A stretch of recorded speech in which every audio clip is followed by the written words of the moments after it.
Assalamualaikum warahmatullahi wabarakatuh. Waalaikumsalam warahmatullahi wabarakatuh. Alhamdulillah pada siang hari ini kita dalam keadaan sehat walafiat. Perkenalkan, nama saya Indi Andarawan Sage. Saya adalah salah satu calon dari guru penggerak SMA Negeri 3 Morenin, Kabupaten Morenin, Provinsi Sumatera Selatan. Dalam hal ini kami mendapat tugas untuk aksi nyata modul 2.3, yaitu tentang coaching supervisi akademik. Oleh karena itu pada siang hari ini kami memanggil salah satu teman sejawat. Mohon diperkenalkan dirinya, Bu Eka. Ya, halo selamat siang. Nama saya Eka Novianti. Saya rekan sejawat dari Bapak Indi dan di sini saya mengajar mata pelajaran biologi. Baik, terima kasih Bu Eka. Adapun tujuan daripada kita melaksanakan coaching supervisi akademik ini adalah untuk berbagi pengalaman atau ilmu untuk menghasilkan karakter baik dalam proses pembelajaran yang ada di kelas yang kita laksanakan pada setiap harinya. Kalau boleh tahu Bu Eka, untuk supervisi besok pagi itu materinya apa aja Bu Eka? Jadi untuk supervisi besok rencananya nih saya mau membahas masalah sistem peredaran darah. Karena anak-anak itu materinya kebetulan sampai di sistem peredaran darah. Oh iya, ini untuk kelas berapa saja Bu Eka ini? Untuk sistem peredaran darah yang ada pada manusia ini? Kelas 11 Pak. Kelas 11 ya? Ya, jadi kelas 11 IPA. Kira-kira untuk supervisi besok pagi itu apa saja langkah-langkah pembelajaran Ibu Eka untuk kegiatan yang akan dilaksanakan besok pagi? Ya, jadi di awal kegiatan itu saya merencanakan, biasanya saya melaksanakan pendahuluan, yaitu dengan mengucapkan salam, kemudian mengecek kehadiran siswa, kemudian juga dengan melihat keadaan siswa, bagaimana kondisi kelasnya, kemudian selanjutnya melaksanakan kesepakatan kelas. Jadi kesepakatan kegiatan pembelajaran hari itu apa dan akan dilaksanakan seperti apa supaya nanti menjadi tanggung jawab bersama. Nah, kemudian dalam proses pembelajarannya setelah kegiatan pendahuluan itu masuk pada kegiatan inti, di mana kegiatan inti ini saya akan menerapkan diskusi tanya jawab dan juga mencari sumber informasi dari berbagai sudut informasi namanya. Nah, juga dengan memakai media pembelajaran berupa matrik elektrik sistem peredaran darah. Nah, itu Pak rencana pembelajaran yang akan saya ambil untuk besok. Bagus sekali Bu Eka, langkah-langkahnya yang telah diutarakan kepada kami. Kira-kira saat ini proses pembelajaran berlangsung, mungkin ada kesulitan-kesulitan apa yang akan muncul pada saat kita melaksanakan proses pembelajaran di kelasnya? Jadi biasanya ya Pak ya, kalau pada saat proses pembelajaran di kelas ini yang sering muncul itu biasanya siswa yang masih malu-malu untuk mengungkapkan atau bertanya maupun menjawab pertanyaan yang saya sampaikan, sehingga akibatnya kelas itu menjadi kurang aktif. Nah, sedangkan saya maunya siswa ini adalah siswa dengan kelas yang aktif sehingga pembelajarannya lebih kondusif. Nah, kemudian juga saya agak takut dengan masalah proses pengambilan informasi dari sudut informasi, karena takutnya nanti ada keributan antara siswa dengan kelompok yang satu dengan siswa dengan kelompok yang lain pada saat mereka berpindah tempat untuk mengambil sumber informasi yang ada di sudut-sudut informasi. Oh baik. Dari kendala-kendala yang pertama itu bagaimana cara kita mengatasi anak yang pemalu Bu Eka ya. Kemudian ada juga mengatasi juga tentang ada keributan di dalam kelas. Mungkin strategi apa yang akan Ibu Eka terapkan? Nah, untuk yang pertama kemungkinan ini ya, jadi kalau untuk siswa yang pemalu, jadi mungkin saya ingin menerapkan kerja tutor sebaya atau peran dari tutor sebaya, dimana kalau tutor sebaya ini kan dia bisa mengungkapkan apa materi yang tidak dimengertinya ataupun ada yang ingin ditanyakannya melalui teman sebayanya. Nah, tutor sebaya ini akan saya terapkan pada saat pembelajaran saya di kelas nanti. Dan juga pada saat proses pengambilan informasi dari sudut-sudut informasi itu mungkin bisa digunakan timer atau pengingat waktu. Jadi ada waktunya timer 10 menit, itu siswa dari kelompok 1 berpindah ke sudut informasi ke informasi yang lain supaya tidak terjadi keributan. Jadi ada timer untuk menanggulangi akan terjadinya ribut siswa di dalam kelas, Bu ya? Iya. Baik, berikutnya tanggung jawab setelah kemudian persiapan pembelajaran yang telah Ibu Eka persiapkan, mulai dari konten, strategi atau media pembelajaran yang digunakan, kira-kira tanggung jawab Ibu Eka untuk proses pembelajaran ini apa kira-kira? Ya, saya mempunyai tanggung jawab menjadi seorang guru yang profesional dan juga seorang guru yang kreatif, inovatif, dan juga menjadi guru yang menyenangkan bagi murid-murid saya di kelas. Itu keinginan saya, Pak. Baik, berarti kita akan menjadi seorang guru yang profesional, seorang guru yang inovatif, kreatif, dan kemudian akan menjadi suatu pembelajaran yang menyenangkan bagi murid-murid kita, Bu Eka ya. Iya. Baik, pembahasan pada hari ini percakapan berkenaan tentang sistem peredaran darah yang Ibu Eka akan terapkan untuk besok pagi kita melaksanakan supervisi. Ini suatu hal yang sangat menyenangkan sekali. Mudah-mudahan besok pagi itu akan terjadi proses pembelajaran yang lebih menyenangkan lagi, Bu Eka ya. Iya, Pak. Saya kira cukup sampai sekian berkenaan tentang percakapan coaching supervisi akademik pada hari ini. Mudah-mudahan kita diberi kesehatan sehingga kita dapat melaksanakan proses pembelajaran di besok pagi hari untuk melaksanakan supervisi di kelas. Saya rasa itu saja pertemuan kami dengan Bu Eka pada hari ini. Kami akhiri. Assalamualaikum warahmatullahi wabarakatuh.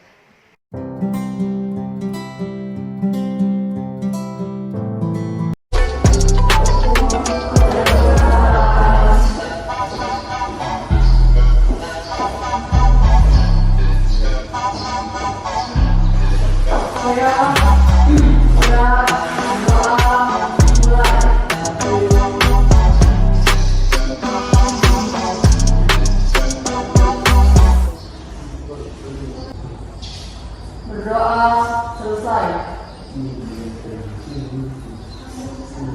Beri salam. Assalamualaikum warahmatullahi wabarakatuh. Waalaikumsalam warahmatullahi wabarakatuh. Apa kabar anak-anak? Alhamdulillah luar biasa. Luar biasa ya. Sehat semua hari ini? Alhamdulillah. Siapa yang tidak hadir? Nihil. Kemana nihilnya? Tidur di rumah ya nihil. Bagus ya. Semuanya sehat berarti ya.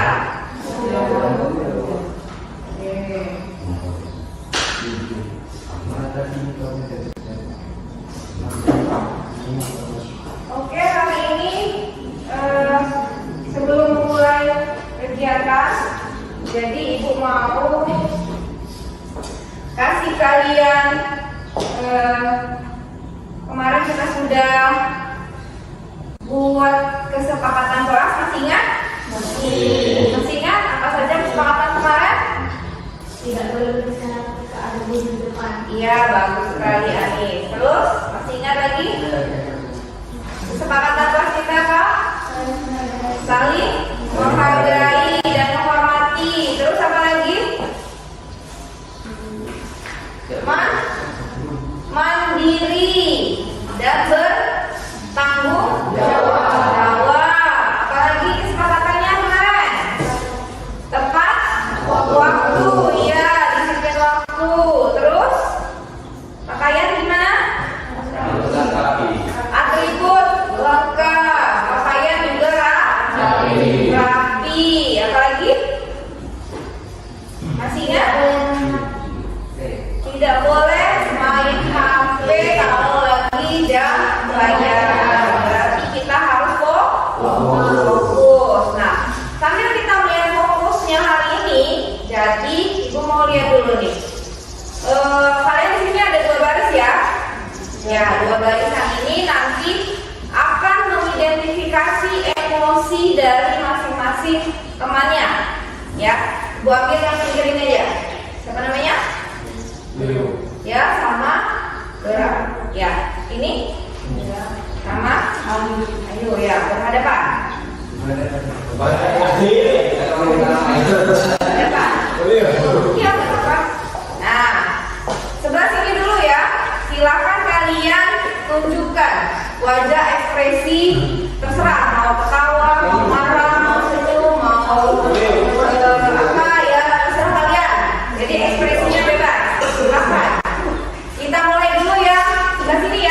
yang sini mengamati. Ya. Oke, silakan buka maskernya. Tunjukkan ekspresi wajahnya ke temannya, dan temannya buka. Tunjukkan ekspresinya yang susah ya. Jangan tunjukkan yang gampang. Nanti teman sebelah sini yang menebak ekspresi kalian. Oke, mulai. 1, 2, 3. Sudah? Oke. Sekarang gantian. Yang sebelah sini. Tunjukkan ekspresi yang sebelah sini menebak. Ya, ekspresinya terserah. Boleh merengut, boleh cemberut, boleh ketawa, boleh menangis. Terserah kalian. Kita mulai. 1, 2, 3.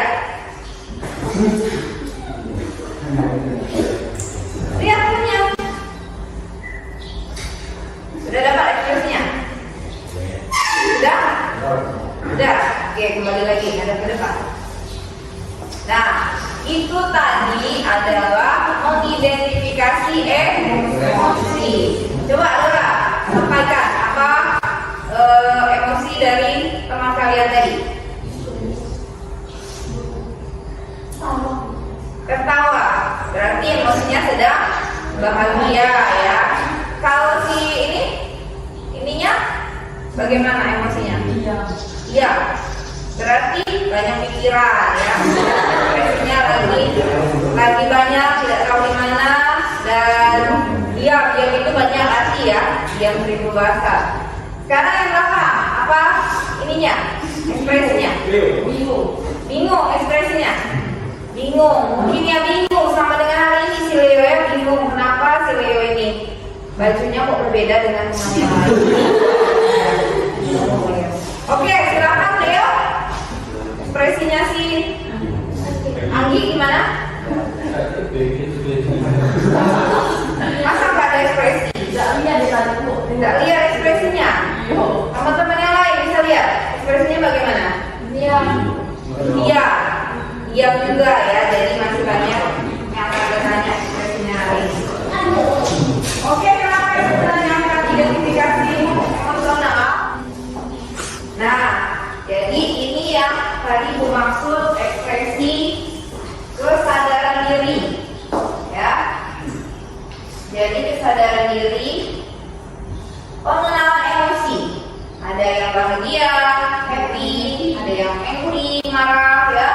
Ada yang surprise ya, ada yang confused, itu tadi yang seperti bingung tadi. Nah, tadi kalian sudah melihat wajah teman di sebelahnya, kemudian sudah mengidentifikasi emosinya bagaimana ya. Jadi kita harus tahu emosi orang ini sebenarnya sedang apa ya. Jadi kalau dia sedang senang, artinya lagi bahagia, berarti kita boleh saling berbentuk sapa atau bercanda atau apa lah ya. Nah, tapi kalau orang itu lagi marah, lagi dalam keadaan stres, maka jangan kita ajak bercanda ya. Nanti kita tidak tahu situasi dan kondisinya. Nah, sebelumnya kita juga mau perhatikan video berikut ini ya. Jadi video hari ini kita mau menentukan tiga aktor. Jadi ada si Sule, ada si Bolot, sama Andre, ya. Nah, di dalam 3 film ini kalian tentukan juga pengenalan emosinya bagaimana. Bagaimana sih si Sule sebenarnya emosi sama si siapa, Andre atau sama si Pak Bolotnya ya? Kelihatan nggak? Ya, I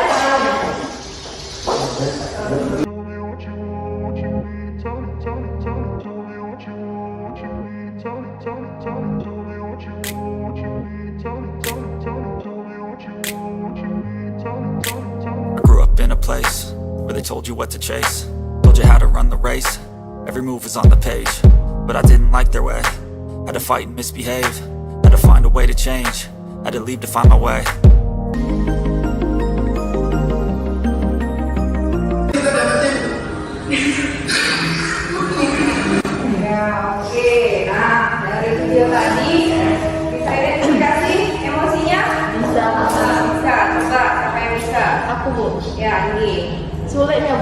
Ya, ini kameranya. Kalau di di Timur Tengah tadi sulitnya itu itu emosi sama Pak RT-nya. Emosi sama Pak RT-nya. Pak RT-nya kenapa? Pak RT-nya itu Molor. Iya, kurang Mengesalkan ya. Iya, keselin ya. Terus ada lagi nggak emosi lain yang ditunjukkan dari situ?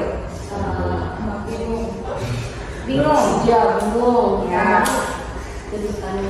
Ya, jadi emosi itu tidak hanya marah ya. Jadi banyak sekali emosi itu. Jadi emosi bukan hanya saat orang mengeluarkan energi untuk marah, untuk tidak senang, itu bukan itu aja ya. Jadi tertawa, kemudian bahagia itu juga termasuk dalam emosi. Nah, pengendalian emosi ini akan kita pakai dalam pembelajaran kita hari ini ya. Oke, ada yang ditanyakan tidak? Tidak ada? Kita lanjut. Hari ini kita akan belajar sistem peredaran darah. Tujuan pembelajaran kita hari ini adalah setelah mempelajari bab ini diharapkan siswa dapat mengidentifikasi struktur, fungsi, dan proses sistem peredaran darah pada manusia dan hewan. Kemudian mengaitkan struktur dan fungsi dengan proses sistem peredaran darah pada manusia, mengidentifikasi kelainan serta memberi contoh teknologi yang berhubungan dengan kelainan pada sistem peredaran darah. Nah, hari ini Ibu akan membagi kelompok kalian. Jadi kelompoknya sudah kemarin kita bentuk ya. Masih ingat pelajaran yang kemarin tentang darah? Masih? Kemarin kita sudah belajar di komponen sistem peredaran darah. Ada berapa kemarin? 3 ya. Apa saja? Darah, kemudian pembuluh darah, kemudian jantung. Kemarin kita sudah belajar tentang darah. Apa saja darahnya? Fungsi utama. Ya, kemudian mengangkut sari-sari. Darah juga berfungsi melawan bibit penyakit, ya, mengatur pH. Nah, hari ini kita akan belajar tentang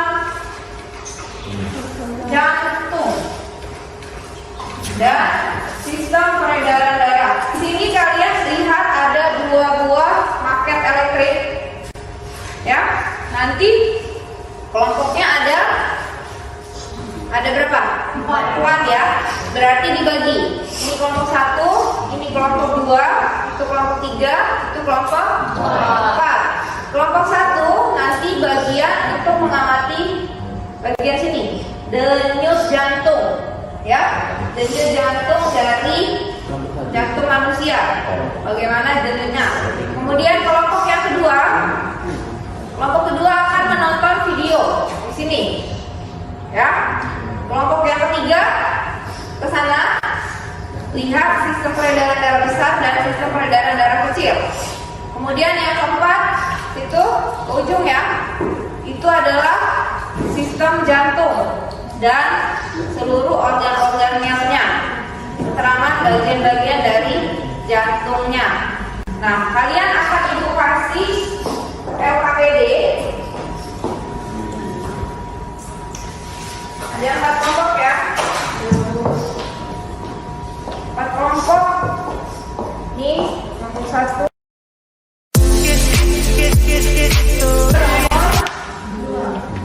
Dua, 3, dan 4. Ya, ada 4 soal. Kerjakan di kertas inilah, buat nama kelompoknya siapa, terus keterangannya beri di situ, di label.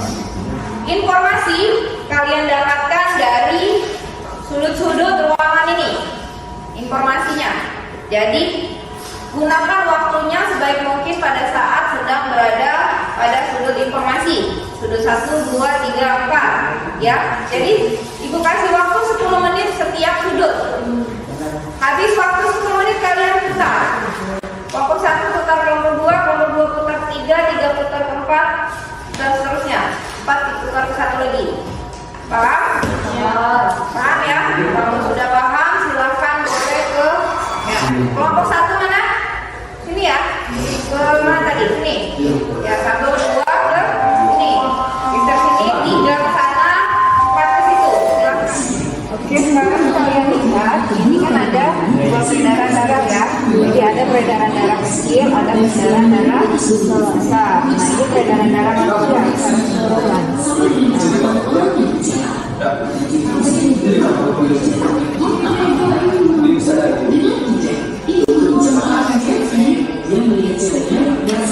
Mekanisme peredaran darah kecil.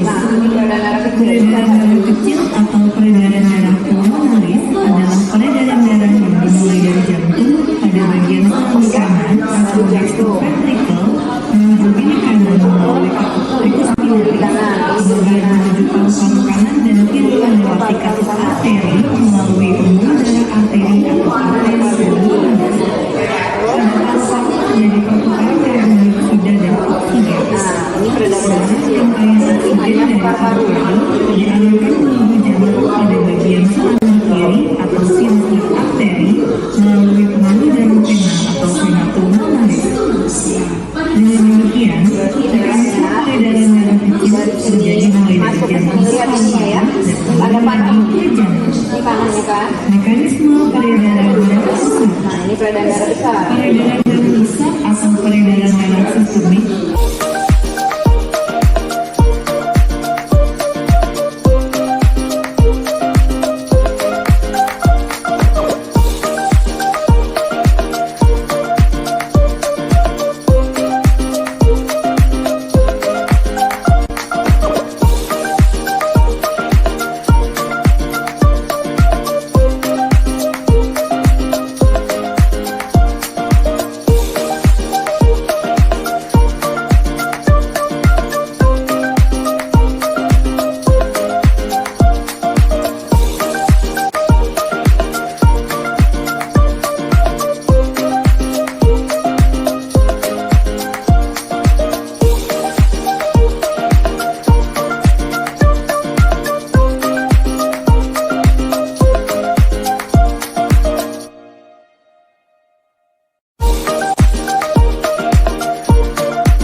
Kalau mau lihat di sini juga bisa. Yang ketiga, Di sini serangan kiri, jantung, tulang, paru-paru. Jadi dia berhubungan antara paru-paru dengan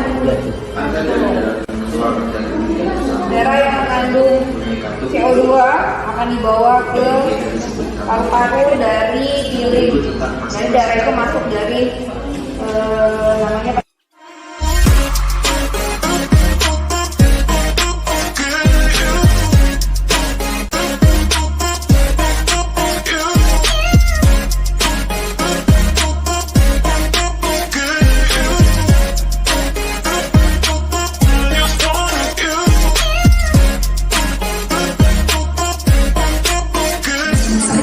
namanya jantung berdenyut di sebuah katup terbuka serangkaian dan kita berpindah dari serangkaian kiri ke keping kiri membawa jantung berdenyut sekali lagi dan mendorong darah keluar.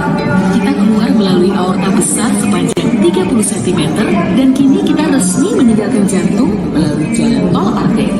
Jangan khawatir, kita akan kembali sebentar lagi. Kita bergerak cepat ke seluruh tubuh mengangkut pasokan oksigen ke semua organ. Yang ini bisa.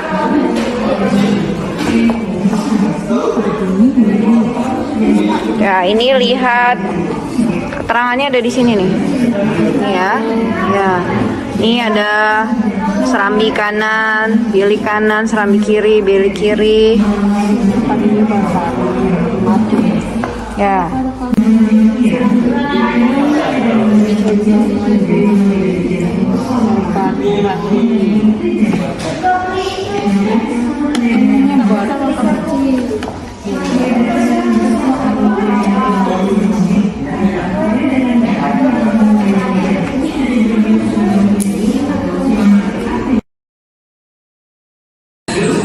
Oke, sekarang habis waktu, silakan berpindah tempat. Ke sini ya. Nah, yang ujung pindah ke sini.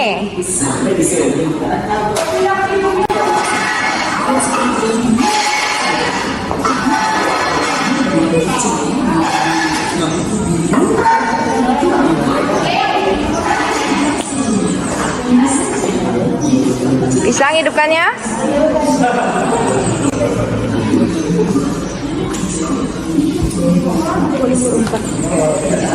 Ditekan play-nya. Start. Oke, kesimpulan kita hari ini, coba apa yang bisa kalian simpulkan dari video pembelajaran, kemudian dari yang LKPD yang dibuka ke kalian tentang apa? Yang pertama itu ialah peredaran darah pada manusia terbagi menjadi peredaran darah kecil dan peredaran darah besar ya. Jadi peredaran darah kecil itu terjadi dari jantung ke paru-paru, kemudian kembali lagi ke jantung. Peredaran darah besar dari jantung kemudian ke bilik tubuh, kembali lagi ke jantung. Itu peredaran darah besar. Oke, untuk penugasan, jadi kemarin di situ LKPD itu ada gambar, ya boleh kalian kumpulkan dalam bentuk gambar, yang suka gambar, jelaskan dalam bentuk gambar skemanya. Ada untuk sistem peredaran darah alirannya ya. Nah, kalau yang mau dijelaskan dengan kata-kata juga tidak apa-apa, jelaskan dengan bentuk kata-kata. Yang hobi untuk IT boleh dibuat dalam bentuk presentasi atau PPT ya, karena minggu depan kita akan presentasi kelompok membahas LKPD kali ini ya. Ada yang ditanyakan untuk penugasan? Jadi boleh dalam bentuk PowerPoint, yang suka utak-atik komputer, yang suka IT boleh dalam bentuk PowerPoint. Yang tidak suka IT, yang hobinya menggambar, boleh dalam bentuk gambar. Ya, dibuat gambar, skema, tanda panah dan sebagainya, dibuat di karton, kemudian presentasi ditampilkan, boleh. Yang suka menulis, sudah boleh juga. Jadi silakan ditulis saja LKPD-nya tadi, kemudian dijelaskan dan nanti dipresentasikan sama temannya minggu depan. Ada pertanyaan tidak? Tidak ada? Tidak ada, sudah paham tugasnya ya? Sudah paham? Kalau sudah paham, oke, hari ini bukan sekian. Kita tutup dulu sebelum kita pulang, kita berdoa dulu bersama-sama dengan agama dan kepercayaannya. Silakan berdoa.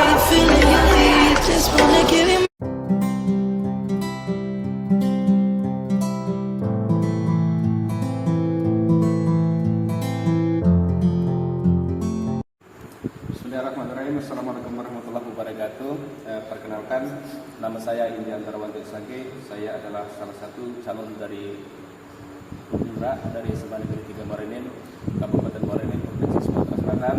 Di depan saya ada sejawat saya. Ya, saya akan Tianki PDMPD.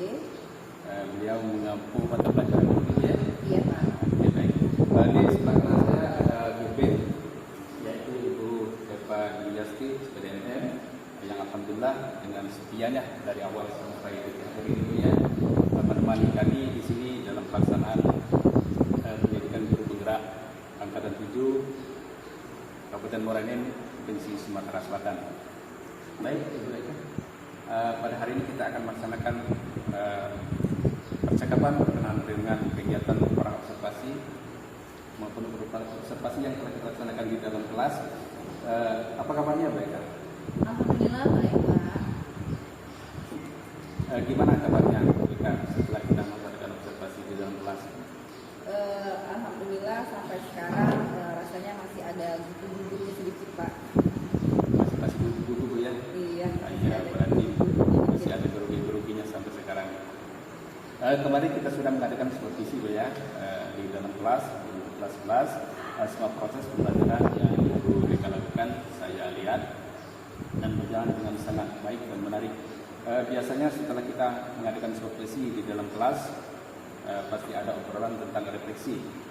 Dari supervisi yang telah kita lakukan kemarin waktu supervisi membuat rencana program pembelajaran atau RPP. Adakah supervisi sudah sesuai dengan rencana pelaksanaan di dalam kelas atau ada yang masih kurang? Jadi waktu pelaksanaan supervisi di kelas saya kemarin, jadi alhamdulillah semuanya sudah sesuai dengan RPP, baik penggunaan media, strategi pembelajaran berdiferensiasi, dan juga penggunaan kompetensi sosial emosional. Alhamdulillah sudah tercakup semua di dalam RPP dan juga sama dengan pada saat proses pembelajaran di kelas kita supervisi kemarin. Kemarin saya lihat itu ada realisasi dan konten ya, ada juga realisasi tentang produk ya. Produk. Nah, kemudian juga kita sudah menggunakan berbagai macam media, ada media CD, ada juga media market ya. Ya, Market elektrik yang digunakan ultra super bagus itu baik kan untuk kita laksanakan dalam proses pembelajaran biologi sehingga anak mampu memahami suatu materi itu dengan berbagai macam cara sesuai dengan gaya belajar anaknya, kemudian juga minat gaya belajar anaknya sehingga dia lebih paham akan materi-materi yang Ibu Eka sampaikan di dalam kelas. Baik, yang berikutnya Ibu Eka ya, kalau saya lihat proses observasi Ibu Eka itu membuat kelompok kecil ya di dalam kelas itu. Kemudian ada juga tentang ada teman yang mengajari atau tutor sebaya. Kemudian dari tutor sebaya itu apa manfaat atau kegunaan untuk teman-teman yang ada di dalam kelas? Ya, jadi manfaat tutor sebaya di sini adalah memberikan informasi di mana murid atau peserta didik yang sudah mencapai pembelajaran kompetensinya sudah bagus memberikan informasi kepada rekan sejawatnya yang kompetensinya masih dirasa masih kurang. Jadi dengan memanfaatkan tutor sebaya ini, jadi kita memberikan kesempatan kepada murid untuk berlaku atau memberikan mentransfer ilmunya seperti layaknya dia mentransfer ilmu kepada guru. Namun guru mentransfer ilmu kepada siswanya. Namun di sini yang menjadi siswa adalah rekannya sendiri. Bagus sekali mereka. Artinya siswa itu setelah memahami materi yang telah Ibu Eka sampaikan di dalam kelas, dia bisa mentransfer kepada teman-teman. Iya. Saya rasa itu adalah suatu cara yang bagus sekali. Mungkin ada teman-temannya kawan sejawat dari anak-anak tersebut yang malu-malu ya di dalam kelas bisa bertanya langsung dengan temannya yang ada dalam suatu kelompok itu. Iya. Baik, yang berikutnya dari rangkaian pembelajaran di dalam kelas yang sudah sesuai dengan RPP yang Ibu buat, ada kendala seperti murid yang masih ada yang malu-malu ya, kemudian kurang konsentrasi waktu kita menyampaikan suatu materi. Adakah Ibu Eka lakukan sesuai dengan kendala-kendala tersebut? Mungkin apa saja yang Ibu Eka lakukan dari kendala-kendala yang ditemukan di dalam kelasnya? Jadi dalam proses pembelajaran kemarin masih banyak siswa yang malu-malu untuk melakukan percobaan. Jadi di situ kan ada matrik elektrik yang dipakai. Nah, di antara dia tidak tahu atau dia malu-malu. Nah, itu yang masih menjadi kendala. Jadi karena faktor dia malu-malu dan tidak berani tadi, akibatnya dia tidak bisa. Jadi saya menilai kompetensi keterampilan itu juga udah bingung. Nah itu yang menjadi kendala. Jadi juga pemanfaatan tutor sebaya di sini, tutor sebayanya agak terkendala pada saat mentransfer ilmunya kepada rekannya. Nah yang menjadi kendala saya, bagaimana sih tutor sebaya ini bisa memberikan informasi yang sama dengan yang diterima oleh tutor sebayanya terhadap rekannya ini. Jadi informasinya bisa didapatkan sama antar sesama rekan. Oh iya, dari tutor sebaya itu ya. Ada kemungkinan juga dari tutor sebaya itu, bagaimana mungkin ada gaya belajar yang beda, kemudian kemampuan memahami suatu materi yang berbeda. Mungkin ada langkah-langkah yang itu mereka lakukan supaya teman-teman dari anak-anak itu yang tutor sebaya itu bisa mentransfer ilmu itu juga dengan baik dan benar. Ya, mungkin gini Pak, karena gaya belajar anak ini berbeda, jadi ada yang gaya belajarnya kinestetik, ada yang audio visual. Nah mungkin saya akan menerapkan kepada si tutor sebaya ini bagaimana supaya dia bisa menyamakan apa yang dia dapat kepada rekannya tadi.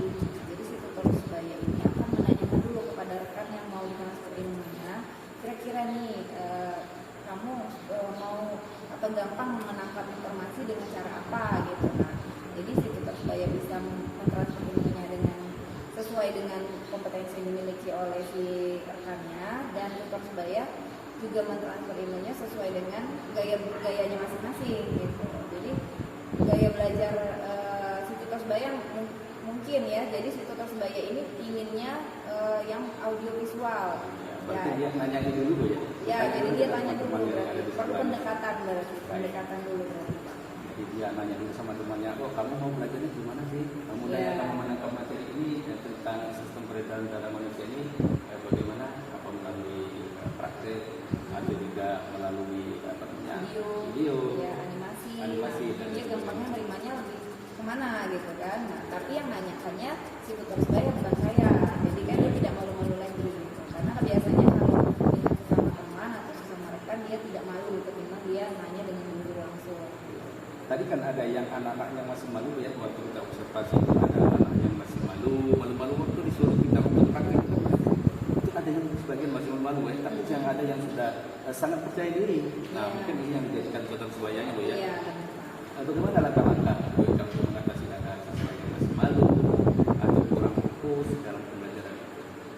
Jadi dengan pendekatan kepada siswanya yang bersangkutan, yang pertama saya tanya dulu kepada siswanya ini faktornya malu-malu itu karena apa. Jadi mungkin kalau saya nanyanya dia tidak jawab secara jujur, nah saya akan memanfaatkan pengembangan dari tutor sebaya ini tadi Pak. Jadi mungkin tutor sebayanya yang saya pihak ketiga yang saya jadikan sumber informasi saya, dan saya minta tolong kepada dia untuk menanyakan kenapa sih dalam proses pembelajaran di kelas ini masih malu-malu, ada kendala apa sebenarnya. Nah, mungkin nanti tutor sebayanya menyampaikan langsung dengan saya juga. Dari rangkaian cerita yang telah kita sampaikan baik dari observasi maupun waktu kita observasi di dalam kelas biasanya kira-kira berkenaan dengan hal ini, tanggung jawab apa yang kali itu kita lakukan untuk ke depannya Bu, berkenaan tentang pembelajaran yang ada di dalam kelas. Jadi untuk kedepannya saya akan berusaha sekuat tenaga agar menjadi seorang guru yang profesional dan juga menjadi guru yang menyenangkan bagi murid-murid saya, yang terlibat dalam bidang saya sendiri, serta saya bisa menambah ilmu dan berkolaborasi dengan rekan-rekan sejawat saya untuk menemukan strategi tentunya. Menemukan strategi ataupun juga kita menemukan media Bu ya. Ya. Pada sekali mereka pada kita dapat harus berinovasi Bu ya. Ya, Menemukan suatu cara-cara yang baru sehingga ada murid-murid itu ketemu dengan kita itu rindu ya. Iya. Nah, dia rindu kapan kita tidak datang, waduh anak itu sedih.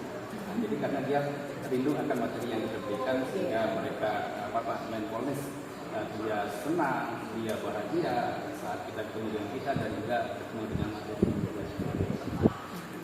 Baik, yang berikutnya lagi Bu ya, dari rangkaian kegiatan yang kita lakukan setelah diskusi, perasaan Ibu Eka itu seperti apa? Apa masih ada sesuatu yang mengganjal atau masih sesuatu yang menantang bagi Ibu? Di mana pelaksanaan supervisi yang menjadi tantangan saya tadi itu siswa yang masih dalam kondisi menunggu, dan juga bagaimana supaya rekan melakukan sebayanya tadi lebih maksimal, dan juga mungkin di sini saya akan menerapkan beberapa strategi dan metode-metode pembelajaran yang berbeda setiap pembelajaran sehingga menimbulkan pembelajaran bervariasi setiap pertemuannya, jadi tidak ada kebosanan di siswa saya pada saat pembelajaran di Oh, bagus sekali Bu Eka. Berarti kita menggunakan variatif ya? Ya, jadi diferensiasi juga Pak. Oh, diferensiasi. Bisa metodenya, bisa strateginya, kita ganti dengan materi-materi yang sesuai kontennya baik. Berikutnya lagi Bu ya, dari rangkaian supervisi dan observasi yang telah kita lakukan baik di awal dan di kelas maupun pada hari ini. Kemudian yang berikutnya tantangan dan Ibu Eka temukan dalam proses pembelajaran ke depannya itu apa? Ya, itu tadi Pak. Jadi tantangannya saya merasa tertantang supaya bagaimana menemukan proses pembelajaran yang lebih kreatif lagi dan inovatif, kemudian sesuai dengan kemampuan ABA 21 yang harus dimiliki oleh guru. Nah, itu juga menjadi suatu tantangan terutama di bidang IT ya Pak. Jadi guru harus maksimal dalam kemampuannya di bidang IT untuk memenuhi tuntutan zaman di periode sekarang ini Pak. Oh, berarti IT itu sangat sama sekali bagi seorang guru dalam mentransfer atau memberikan suatu ilmu yang diberikan kepada anak-anak sehingga menyesuaikan juga Bu ya dengan kemampuan anak dan kemampuan ABA 21 itu ya. Dari ABA 21 ini merupakan suatu transfer ilmu yang sudah menggunakan berbagai macam kemajuan teknologi Bu. Ada teknologi yang menggunakan tablet, handphone dan lain sebagainya yang menggunakan internet sehingga anak mudah lebih cepat mengakses materi-materi yang telah disampaikan oleh guru baik secara pribadi maupun secara materi. Baik, alhamdulillah baik ya, dari rangkaian percakapan kita pada hari ini obrolan yang ditampilkan oleh FP yang sangat cantik di samping kami. Sehingga Ibu Eka ke depannya akan menjadi seorang guru yang hebat, seorang guru yang menginspirasi dan bagi-bagi kami, dan kita sama-sama bisa berbagi ilmu baik kepada umat Jawa maupun kepada teman-teman yang lain. Saya kira itu saja Bu Eka percakapan kami dengan teman sebaya kami, Ibu Eka Novianti, SPDMN, MPD yang telah bersedia menjadikan waktunya berkenan dengan hari ini. Kami tahu persis beliau sangat sibuk sekali, namun karena kewajiban dan tuntutan yang ada di calon guru penggerak ini, beliau alhamdulillah bersedia untuk menyempatkan diri. Mungkin ini saja ucapan saya dengan Ibu Eka Novianti, SPD MPD pada hari ini. Kami akhiri. Assalamualaikum warahmatullahi wabarakatuh.